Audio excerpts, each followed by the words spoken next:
There's a voice inside your head that just never seems to stop talking. It replays the past, worries about the future, and criticizes just about everything. It's that relentless inner monologue, that stream of chatter that can drive your moods, fuel your stress, and leave you feeling like you're not good enough. You've probably tried to fight it, right? Argue with it, or drown it out with positive affirmations, only to find it gets louder and more draining. We're often taught to fight a battle in our own minds, but what if the very act of fighting is why we feel like we're losing?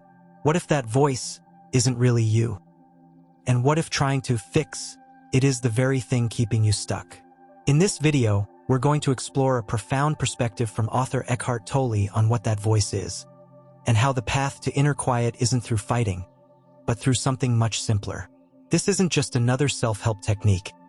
It's a fundamental shift in awareness that could change your relationship with your own mind for good. So, before we talk about solutions, let's take a closer look at the problem. For a lot of us, this voice in our head isn't a neutral narrator. It often acts as an inner critic, a constant worrier, or a harsh judge. It's the voice that brings up an embarrassing moment from a decade ago just as you're trying to fall asleep. It's the one that tells you you're going to fail before you even start something new. It's the voice that compares your life to someone else's social media feed and decides you don't measure up. This inner dialogue can be so constant, so pervasive, that many of us don't even notice it as a voice. We just think, well, that's just me thinking. We can become completely identified with this stream of involuntary thought. For many people, this can become a default state of being lost in thought, believing that the story in their head is the absolute reality of who they are. This voice wears different masks. Sometimes it's the voice of anxiety, spinning out endless what if scenarios and creating problems that haven't even happened. Other times, it's the voice of regret, pulling you back into the past, forcing you to relive mistakes over and over. It can even build an identity for us out of past pain, which feels strangely familiar but keeps us trapped. And maybe its most common disguise is the inner critic. This is the part of the voice that's constantly evaluating and measuring you, other people, and your life. It sets impossible standards and then beats you up for not meeting them. This constant judgment isn't just aimed inward. It often gets projected outward, causing friction in our relationships and a general sense of dissatisfaction. According to Tolle's philosophy, the core issue is this: we believe this voice is us. We unconsciously accept every thought as a true statement about our identity. Tolle calls this identification with the mind, and he suggests it's a primary source of our psychological suffering. When you believe you are the voice, you're at its mercy. Its fears become your fears. Its anxieties become your anxieties. You end up living at the mercy of a conditioned program in your head. So, when this voice gets overwhelming, what do most of us do? The common advice is to fight back. We're told to challenge negative thoughts or replace them with positive ones. We try to build a better, more positive self to defeat the negative one. We essentially treat our mind like an enemy we have to conquer. Now, techniques like challenging negative thoughts, which are central to therapies like CBT, can be incredibly helpful for many people. But Eckhart Tolle offers a different perspective on why these approaches sometimes feel like an endless struggle. From his point of view, fighting the voice can be counterproductive because it's based on a misunderstanding. When you argue with the voice, you're still assuming it's real and that it's you. You're trying to solve a mind problem at the level of the mind. Think about it. When you argue with the voice, who is doing the arguing? It's just another thought trying to control a different thought. You're accidentally creating an inner war between the good me and the bad me. This internal conflict is exhausting. You're not silencing the mind, you're just making it noisier. By giving the voice a fight, you're giving it energy and importance. You're telling it, you are so real, I have to spend all my energy fighting you. Positive affirmations can have a similar pitfall. They can offer temporary relief, but if a deeper part of you doesn't believe them, it can feel like you're just pasting a positive slogan over a negative feeling. The underlying pattern hasn't gone away. It's just been covered up for a little while. This is why some people feel like they're failing at self-help. They try so hard to fix themselves but just end up more tired than when they started. The struggle itself becomes the problem. This brings us to the core of Eckhart Tolle's teaching, an idea so simple it's radical. The beginning of freedom is realizing that you are not the thinker. That compulsive voice in your head is not who you are.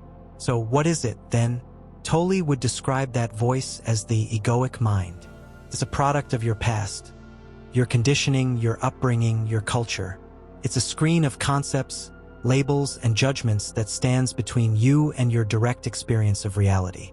It's like a piece of software that's been running your whole life, so you've come to believe you are the software. The crucial first step toward inner peace, in this view, is to learn to disidentify from your mind. The moment you start watching the thinker, a new dimension of consciousness opens up. Think of it this way. If you are aware of the voice, if you can hear that inner critic, then who is the one doing the hearing? There must be two things here, the thought itself and the awareness of the thought. That awareness isn't a thought, comes from a deeper place. Tolle suggests that this awareness is the real you. Your true identity is not the stream of thoughts. It's the silent, observing presence that is aware of them. This is the great revelation. You are not the voice. You are the one who hears it. You are not the anxiety. You are the one who notices the feeling of anxiety. You are not your thoughts or emotions. You are the space in which they all happen. The sky isn't affected by the clouds that pass through it. The clouds come and go, some dark and stormy, others light and fluffy, but the sky remains unchanged. Your true nature is the sky. Your thoughts are just the weather. For years, you may have been identifying with the weather, believing every storm was you. This spiritual path is about realizing you're the sky. This might sound a bit abstract, but the practice is incredibly simple and direct. It's not about stopping your thoughts, that's basically impossible. It's about changing your relationship to them.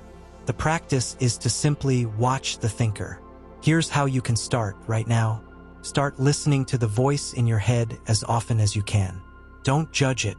Don't try to change it. Just notice it. Be the silent, witnessing presence behind it. Pay special attention to those repetitive thought patterns, the old mental tapes that have been playing for years. The next time you feel a wave of anxiety, instead of getting lost in the story, see if you can step back and say to yourself, awareness is noticing a thought of anxiety, or the voice in the head is active right now. When you do this, listen impartially. If you start judging the voice, it has tricked you into identifying with it again, this time as the judge. The goal is simply to observe. You'll soon realize, there is the voice, and here I am, listening to it. This sense of your own presence is the beginning of freedom. Let's try a quick experiment. For the next 30 seconds, just sit quietly and wait for your next thought. Be like a cat watching a mouse hole. Be alert and just see what thought comes out. What happened? For even a brief moment, was there a gap in the stream of thought?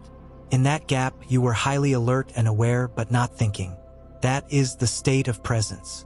That is a glimpse of your true nature, the awareness itself. You can bring this practice into your daily life. When you're washing dishes, don't just think about the 10 other things you have to do.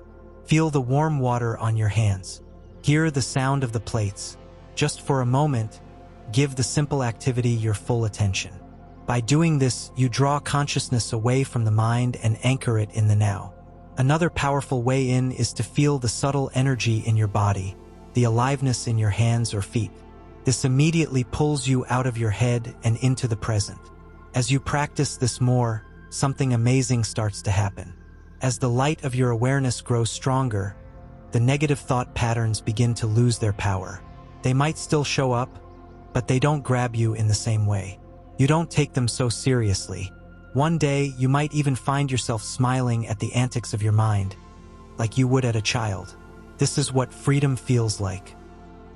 This journey of disidentification is one of the most transformative you can take.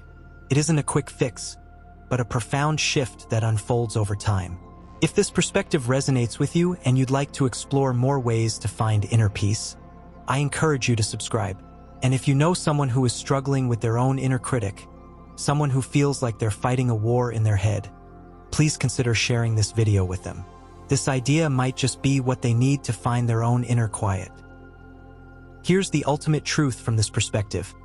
You can't calm the voice, because the you who is trying to do the calming is the voice. The whole idea is a trap set by the mind. The frantic search for peace is often the very noise that drowns it out.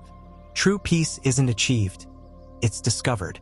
It's the stillness in the background that's revealed when you stop clinging to the noise in the foreground. It's the profound realization that you are not the character in the story your mind is telling. You are the silent, conscious space in which the story is unfolding. This isn't about becoming a perfect, emotionless robot.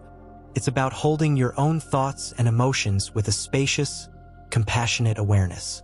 It's about realizing that while psychological problems live in the past and future, your life is always happening now. So the next time the chatter starts, don't fight it. Don't resist. Simply notice it.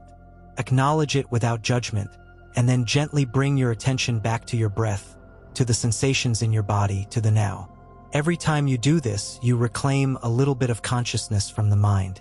You weaken the old patterns and strengthen your connection to the deep, quiet peace that is your true nature.